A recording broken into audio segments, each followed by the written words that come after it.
नमस्कार साथियों, मैं राजेश सैनी नवरंग राजस्थान के यूट्यूब चैनल पे आप सभी का स्वागत करता हूं और मैं आशा करता हूं कि इस चैनल पे डाले गए सभी वीडियो आपको पसंद आए होंगे।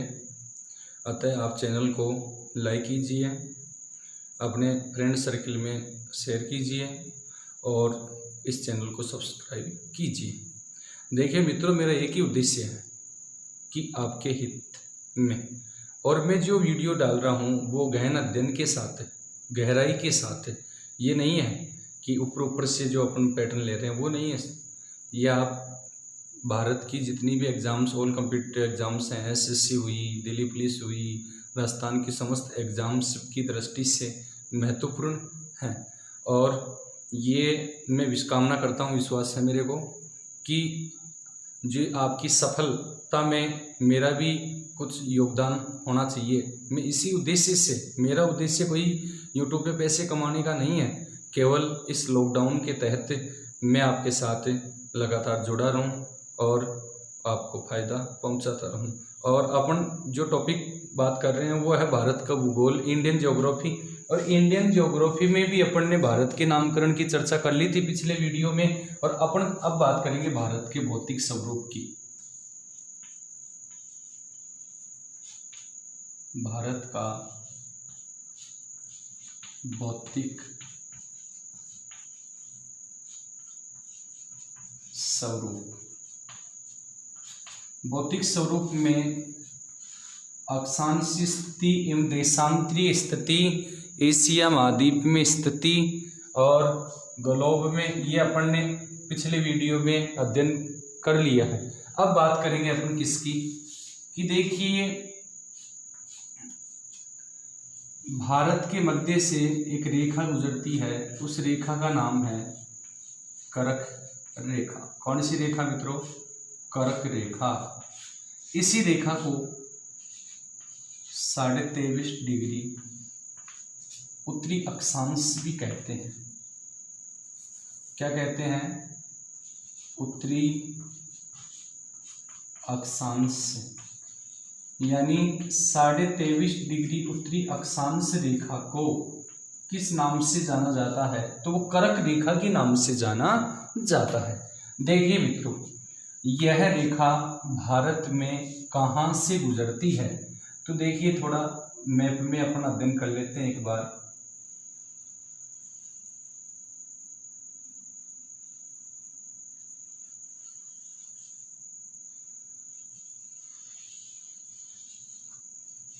भारत के मैं मानचित्र में एक बार अपन इसका अध्ययन कर लेते हैं।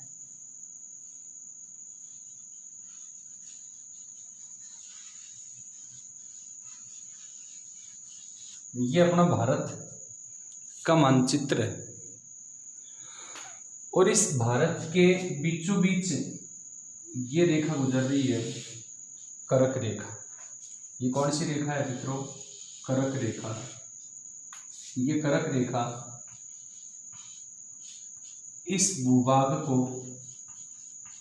भारतीय भूभाग को दो भागों में विभाजित कर देती है। ये कौन सा भाग? उत्तरी भाग यानी उत्तरी भारत, और ये भाग कौन सा है मित्रों? वो है दक्षिणी भाग। ये उत्तरी भारत और ये कौन सा भारत? दक्षिणी भारत।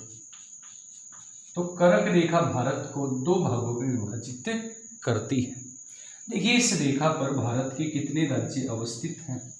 तो एक राज्य गुजरात हो गया, दूसरा राज्य ये राजस्थान हो गया, तीसरा जो राज्य है वो उत्तर प्रदेश एमपी, उसके बाद ये हो गया छत्तीसगढ़ राज्य, उसके बाद ये थोड़ा झारखंड राज्य, उसके बाद ये पश्चिम बंगाल, ये हो गया त्रिपुरा राज्य और ये हो गया मिजोरम राज्य। यानी भारत के, देखिए, ये एक राज्य, ये सेकंड राज्य, ये थर्ड राज्य, ये फोर्थ राज्य, ये 5 नंबर का, ये 6 नंबर, ये 7 और ये 8, मध्य में ये बांग्लादेश, यानी ये बांग्लादेश आ जाता है। तो कर्क रेखा भारत के बीचों बीच, जो भारत को कितने भागों में विभाजित कर देती है? दो भागों में भारत को बांट देती है। अब बात करते हैं आगे कि यह रेखा भारत के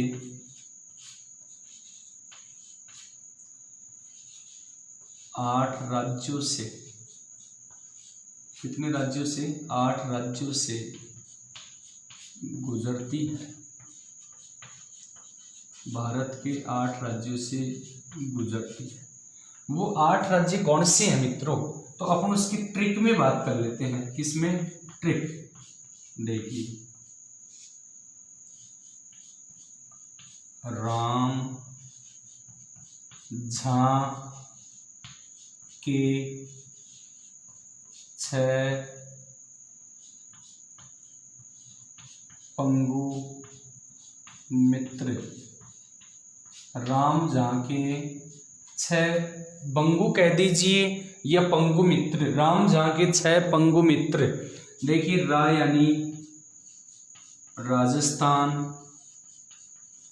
एम यानी एमपी, जा यानी झारखंड, 6 यानी छत्तीसगढ़, प यानी पश्चिम बंगाल,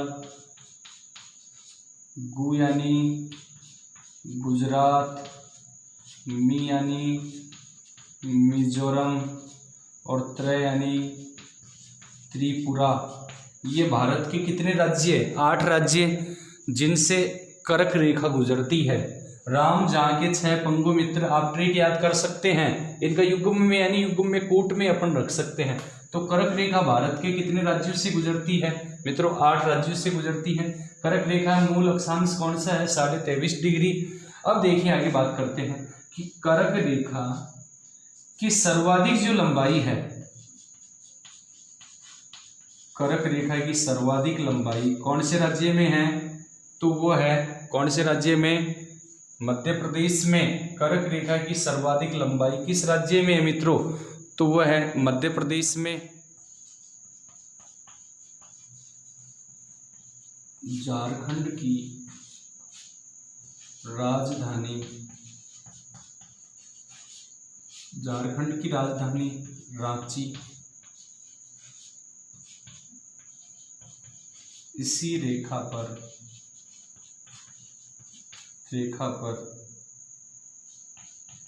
स्थित है।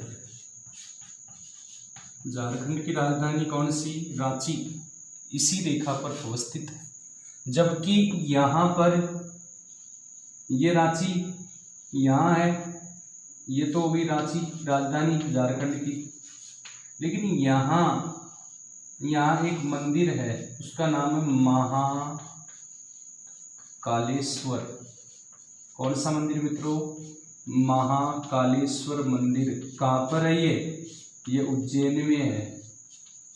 उज्जैन में स्थित महाकालेश्वर मंदिर, देश में 12 ज्योतिर्लिंग है, उनमें से एक ज्योतिर्लिंग यही है, महाकालेश्वर स्थित है। एवं उज्जैन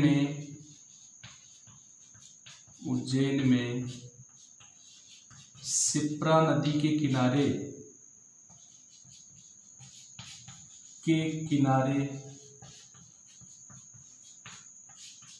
स्थित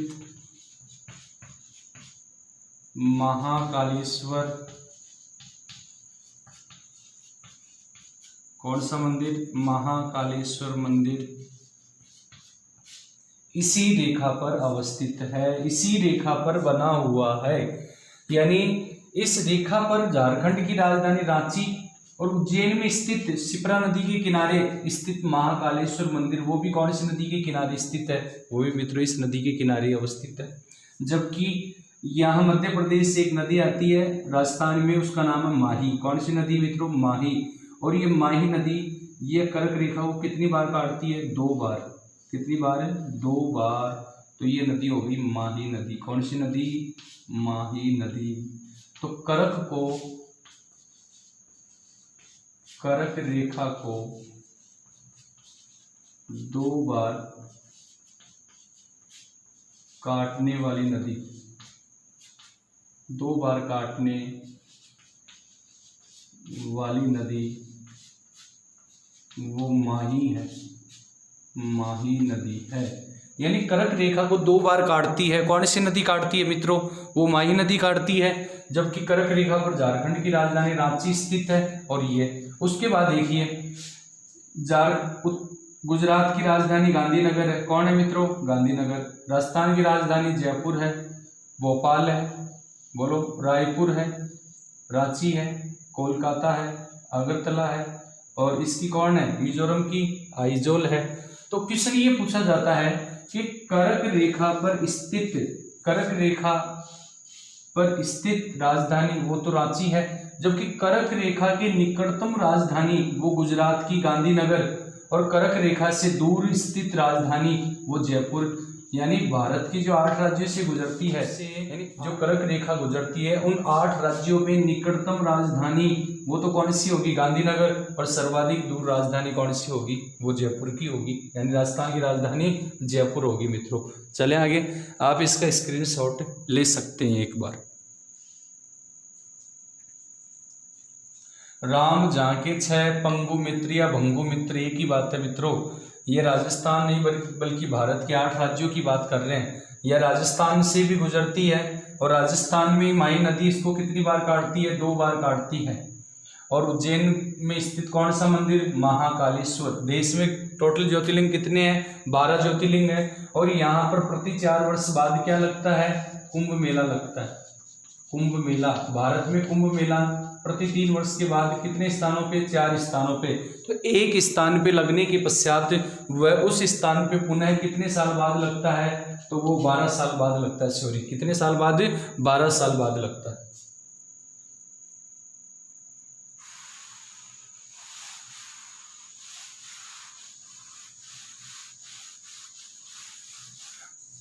देखिए मित्रों, ये हमारा ग्लोब है।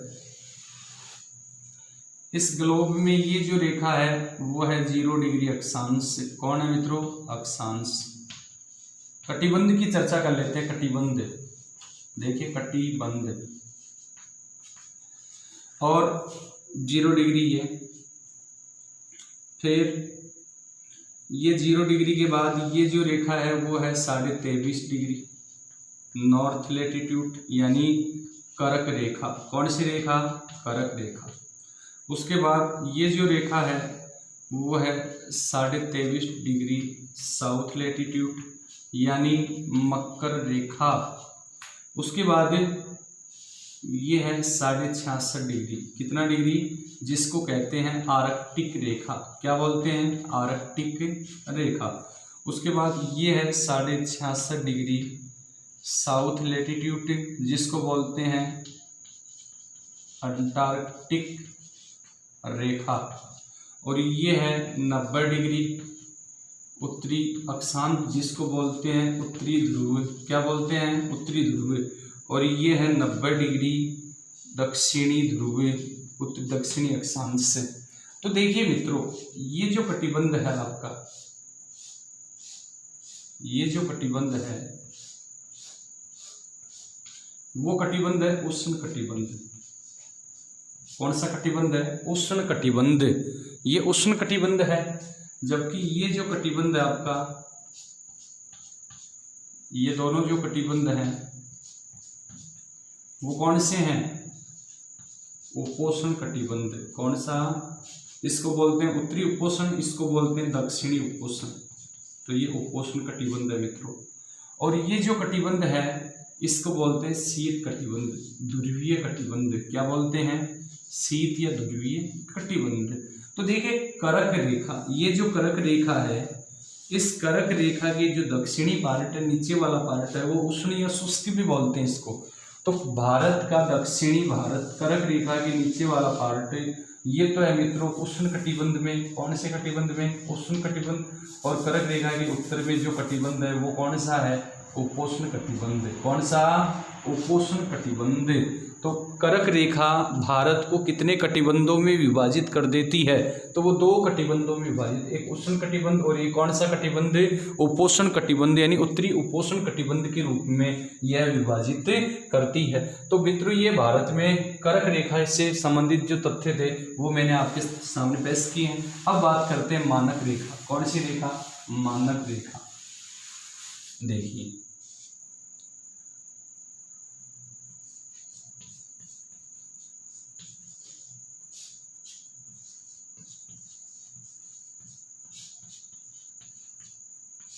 मानक रेखा, मानक रेखा भारत की जो है वो 82.5 डिग्री पूर्वी देशांतर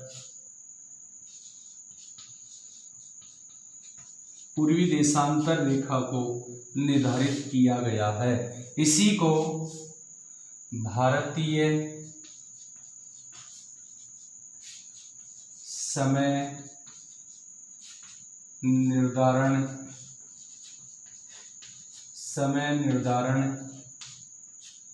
रेखा भी कहा जाता है। देखिए मित्रों, क्वेश्चन आता है भारतीय मानक रेखा। अब भारतीय मानक रेखा किस देशांतर को कहते हैं, तो वो है 82.5 डिग्री पूर्वी देशांतर रेखा को। मानक यानी जिस भूभाग के मध्य से गुजरने वाला वह देशांतर जो उस भूभाग को समान दो भागों में विभाजित करता है। तो भारत को समान दो भागों में कौन विभाजित करता है, वो 82.5 डिग्री पूर्वी देशांतर।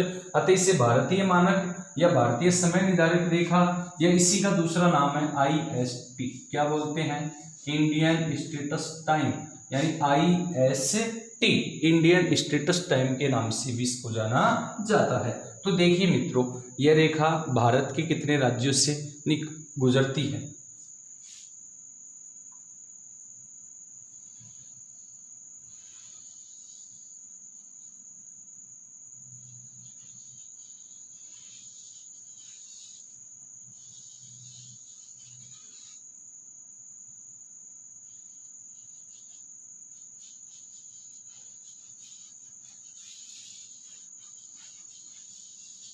देखिए मित्रों, ये भारत के बीचों बीच एक रेखा गुजरती है, उसका नाम है करक रेखा। कौन सी रेखा, करक रेखा। ये अपन ने अध्ययन कर लिए हैं।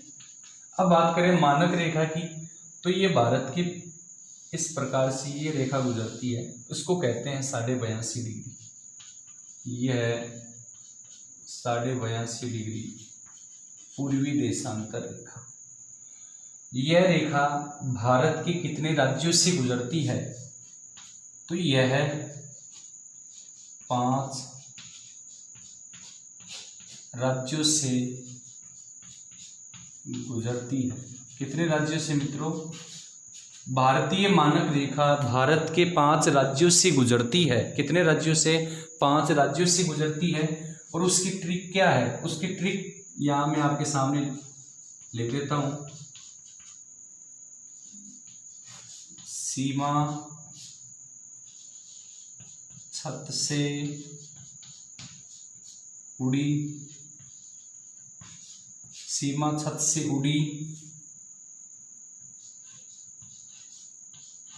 MP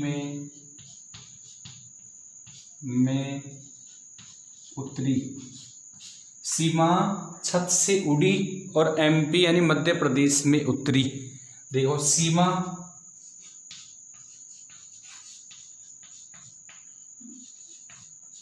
सीमांध्र, सीमांध्र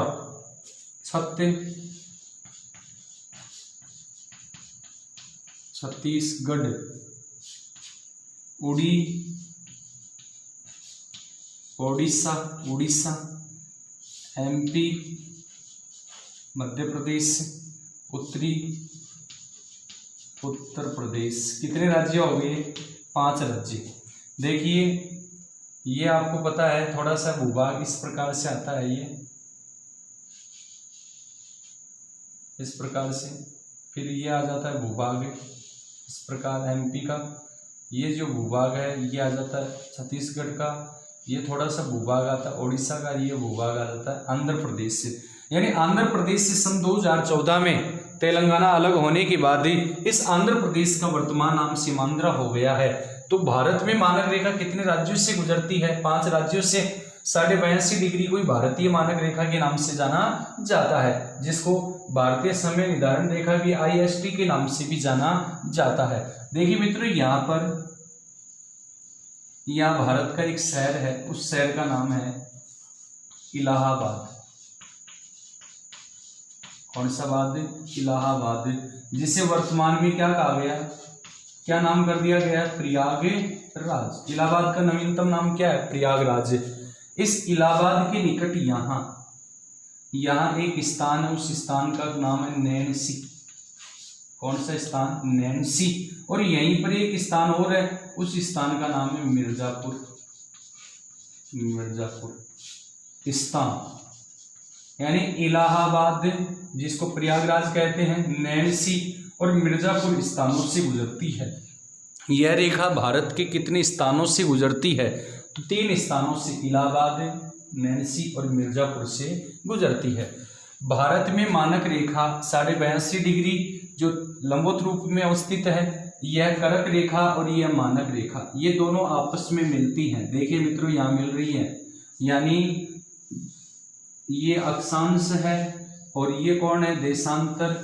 अक्षांश और देशांतर जिस बिंदु पे मिलते हैं, उस बिंदु को क्या कहते हैं? उस बिंदु को क्या कहते हैं? वो बिंदु कहलाता है प्रतिच्छेद बिंदु। क्या कहलाता है? प्रतिच्छेद। यानी अक्षांश और देशांतर रेखाओं का जिस बिंदु पे मिलन होता है, उस बिंदु को प्रतिच्छेद बिंदु कहते हैं। तो भारत में अक्षांश, भारत में कर्क रेखा व भारतीय मानक रेखा दोनों आपस में मिलती हैं। कहाँ मिलती हैं मित्रों? दोनों आपस में मिलती हैं। कहाँ मिलती हैं? सरगुजी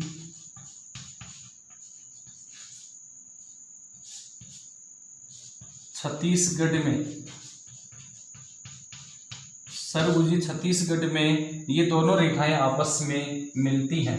यानी कर्क रेखा व भारतीय मानक रेखा दोनों आपस में मिलती हैं। कौन से स्थान पर? सरगुजी या सरगुजा स्थान छत्तीसगढ़ का, जहाँ दोनों आपस में प्रतिच्छेद होता है इन दोनों का।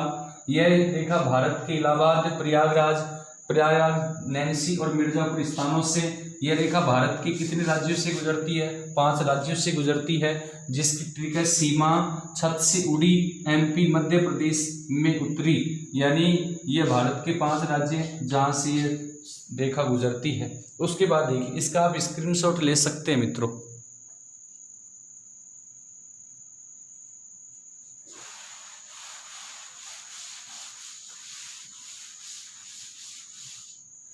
देखिए मित्रों, भारत का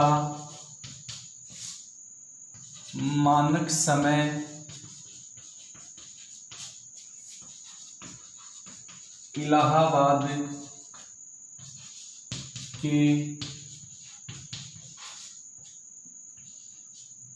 नैनसी स्थान से निर्धारित किया गया है। भारत का जो मानक समय है वो कौन से स्थान से? वो इलाहाबाद के नैनसी स्थान से। तो इलाहाबाद कौन सी देशांतर पर अवस्थित है? तो वो 82.5 डिग्री पे अवस्थित है। ये क्वेश्चन बहुत बार एग्जाम में पूछ लिया गया है कि भारतीय मानक रेखा पे कौन सा शहर स्थित है? तो वो इलाहाबाद स्थित है। और भारत का जो मानक समय है वो कहाँ से निर्धारित किया गया? वो इलाहाबाद के नैनसी स्थान से। उसके बाद भारतीय मानक रेखा या IST, भारतीय मानक रेखा या IST दुनिया की मानक रेखा वो कौन है? 0 डिग्री देशांतर, यानी GMT, Greenwich main time GMT से 5.5 घंटे आगे चलती है। कितने घंटे? 5.5 घंटे आगे चलती है। यानी भारत का जो समय है वो ग्रीनविच रेखा से कितने घंटे आगे है मित्रों? वो 5.5 घंटे आगे है। इसको प्लस 5.5 भी लिख सकते हैं आप, 5 घंटे 30 मिनट आगे।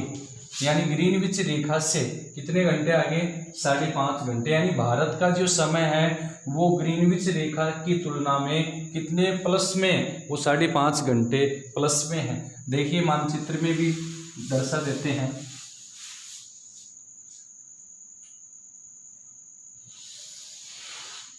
ये दुनिया की मानक है 0 डिग्री देशांतर। यहाँ अपना भारत देश है और भारत के जो बीचों बीच गुजरती है वो है 82.5 डिग्री। ये है 82.5 डिग्री पूर्व में अवस्थित है भारत, और ये 0 डिग्री देशांतर। अब इन दोनों के मध्य अंतर कितना है, वो अंतर कितना है मित्रों, वो 82.5 का ही है।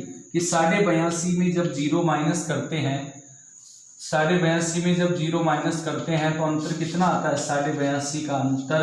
अब अंतर को 82 × 4 आप कर सकते हैं, कितने होंगे, देखिए 82 × 4 करेंगे, 4 8 8 चौक 32, यानी 328 मिनट। उसके बाद आधा यानी 30 मिनट × 4 मिनट, मिनट को मिनट से करेंगे तो सेकंड आएंगी 120 सेकंड। यानी जब डिग्री को मिनट से करते हैं तो 328, ये तो क्या है, मिनट है। और अब ये सेकंड, इस सेकंड को क्या कर दो, मिनट करेंगे तो किसका भाग देंगे, 2 का। तो 120 में जब भाग देते हैं तो कितने मिनट, 2 मिनट। यानी 328 + 2 मिनट कितने हो गए, 330 मिनट। अब 330 मिनट का क्या कर देंगे, बिंदु से बिंदु, या 6 × 18 यानी 6 पंजे 30, यानी 5 घंटे और 30 मिनट का अंतर। यानी इस रेखा और इस रेखा के मध्य कितने घंटे का अंतर आ रहा है, 5.5 घंटे का।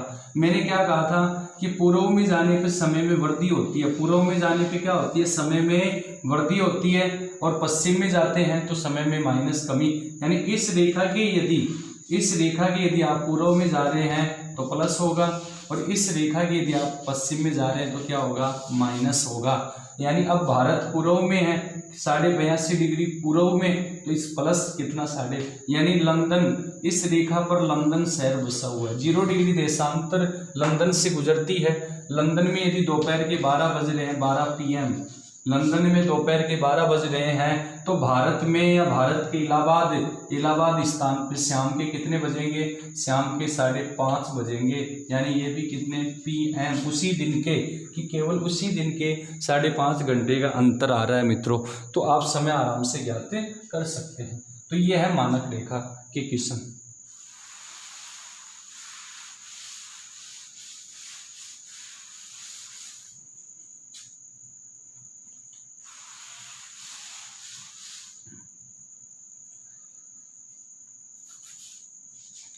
अभी अपन ने बात की थी सरभुजी या सरभुजा, ये कहाँ है, ये छत्तीसगढ़ में है। यहाँ से क्या होता है, क्या क्यों प्रसिद्ध है, कर्क रेखा प्लस भारतीय मानक रेखा का मिलन होता है, मिलन या प्रतिच्छेद होता है। इन दोनों का क्या होता है मित्रों, प्रतिच्छेद होता है। यानी कर्क रेखा और भारतीय मानक रेखा, और भारतीय मानक रेखा कौन है, 82.5 डिग्री पूर्वी देशांतर रेखा का मिलन या प्रतिच्छेद बिंदु कहाँ होता है, सरभुजी छत्तीसगढ़ में होता है। तो मित्रों ये अपने भारत के कर्क रेखा और भारत की मानक रेखा से संबंधित अपन जो चर्चा की है, और अगले वीडियो में अपन बात करेंगे भारत की स्थलीय सीमा और जलीय सीमा। पहले अध्ययन करेंगे स्थलीय सीमा का। तो मित्रों आज के लिए इतना ही, बाकी अगले वीडियो में। यदि आपको ये वीडियो पसंद आए तो इसको लाइक कीजिए, और कोई क्वेश्चन में आपके डाउट है तो उसको कमेंट्स बॉक्स में आप ज़रूर लिखिए, जिससे आपकी समस्या का समाधान हो सकेगा। और इस चैनल को आप सब्सक्राइब कीजिए। नवरंग राजस्थान पर एक बार फिर से मैं आप सभी का तहे दिल से स्वागत करता हूं, और इसको ज़्यादा से ज़्यादा शेयर कीजिए। नमस्कार।